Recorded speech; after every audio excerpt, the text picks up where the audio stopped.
ఒక్క ఇటుక రాయి కూడా అమరావతిలో నిర్మించలేదని గత ప్రభుత్వం విమర్శిస్తూ ఉంటుంది. ఒకసారి చూడండి, ఒక్క ఇటుక రాయి కాదు, కొన్ని వేల ట్రక్కుల ఇటుక రాళ్ళతో కట్టి నిర్మించిన భవనాలు ఇవన్నీ చూద్దాం రండి. అమరావతి శంకుస్థాపన జరిగిన ప్రాంతం అన్నమాట ఇది.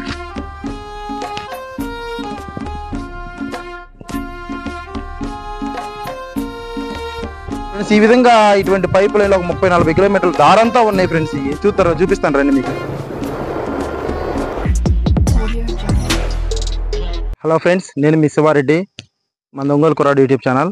అయితే మనం ఇప్పుడు ప్రభుత్వం మారింది, మన రాజధాని ఏందని అడిగితే ఇప్పుడు మనం ఎవరైనా సరే అమరావతి అని ఘనంగా చెప్పుకోవచ్చు. ఇప్పుడు మీ వెనక కనిపిస్తున్న ఇవన్నీ చంద్రబాబు నాయుడు గారి హయాంలో కట్టించిన ఎంపీ ఎమ్మెల్యే క్వార్టర్స్ ప్లస్ మళ్ళీ ఎన్జిఓస్ ఎంప్లాయీస్ వాళ్ళంతా హైదరాబాద్ నుంచి వచ్చారు కదా, వాళ్ళ కోసం కట్టించిన అపార్ట్మెంట్లు. ఇప్పుడు అసలు ఒకప్పుడు ఎంతో అభివృద్ధిగా అసలు అంతా ఎంతంత దాదాపు 90% పూర్తి అయిపోయినాయి అనమాట ఈ బిల్డింగ్లన్నీ. ఈ బిల్డింగ్లు మనం చూస్తా వెళ్తా మాట్లాడుకుందాం రండి. అయితే ఒక్క ఇటుక రాయి కూడా అమరావతిలో నిర్మించలేదని గత ప్రభుత్వం విమర్శిస్తూ ఉంటుంది. ఒకసారి చూడండి, ఒక్క ఇటుక రాయి కాదు, కొన్ని వేల ట్రక్కుల ఇటుక రాళ్ళతో కట్టి నిర్మించిన భవనాలు ఇవన్నీ చూద్దాం రండి.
మన అమరావతి రాజధాని ప్రాంతంలో అదిగో నిరుపయోగంగా అలా కట్టి వదిలేసిన బిల్డింగులతో పాటు ఇదిగో ఈ విధంగా ఈ పైప్ లైన్లు వేసారనమాట.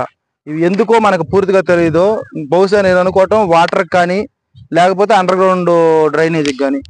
దీని ఫినిషింగ్ చూస్తుంటే ఈ వాటర్ లాగే ఉంది చూస్తుంటే.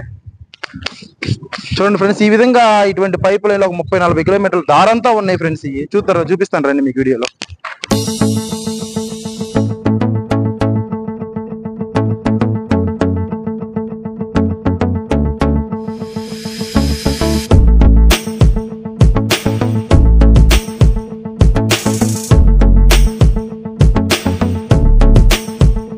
ఫ్రెండ్స్, ఇప్పుడు మనం చూస్తుంది అమరావతి శంకుస్థాపన జరిగిన ప్రాంతం అన్నమాట ఇది.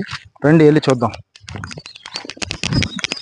మీకు గుర్తుందో లేదో, దేశంలో నలుమూలల నుంచి మట్టి, అన్ని నదుల్లో నుంచి పుణ్యక్షేత్రాల్లో నుంచి నీళ్లు తీసుకొని వచ్చి ఇక్కడే పెట్టిందనమాట.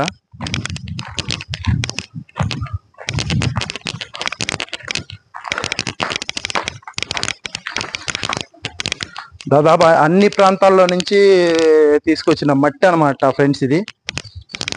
దాదాపు దేశంలో ఉన్న నలుమూలల్లో ఉన్న అన్ని ప్రాంతాల నుంచి తీసుకొని వచ్చి మట్టి తీసుకొచ్చి ఇక్కడ వేశారు. అదేవిధంగా కలిశాల్లో నీళ్లు కూడా తీసుకొని వచ్చారన్నమాట, పుణ్యక్షేత్రాల్లో ఉన్న ప్లేసుల నుంచి నీళ్లు కూడా. రండి వెళ్ళి చూద్దాం.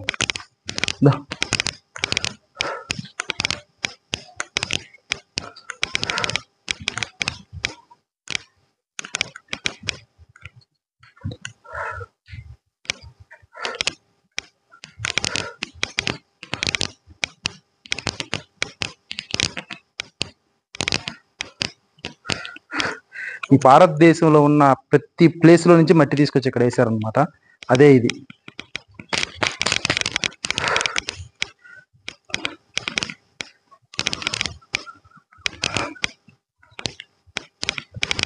ఇక్కడ పూజలు కూడా చేస్తున్నారు. ఇప్పుడైనా మన రాజధాని అభివృద్ధి చెందింది అనుకుంటున్నాం.